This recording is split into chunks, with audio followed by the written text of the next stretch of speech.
Welcome to our first volume in a simply gigantic series dedicated to teaching you the powerful Unity 3D game engine. So let's take a quick look at exactly what is Unity and what you'll be learning along the way in this basic learning series.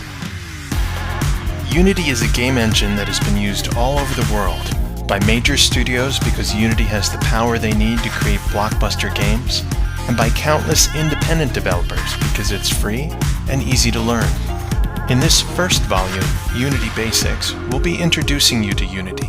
This course is for people who are completely new to Unity or game design in general, and is meant to prepare you for the many advanced lessons that we offer in later volumes, which is why we have you exploring advanced scenes so that you can be comfortable navigating around your 3D workspace. You'll learn how to organize and open projects, as well as how to work with 3D objects inside your scene.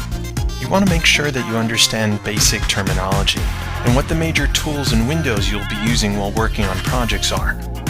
We've designed this volume to quickly give you a rock-solid understanding of the basics. So let's jump right in and start learning game design with Unity 3D.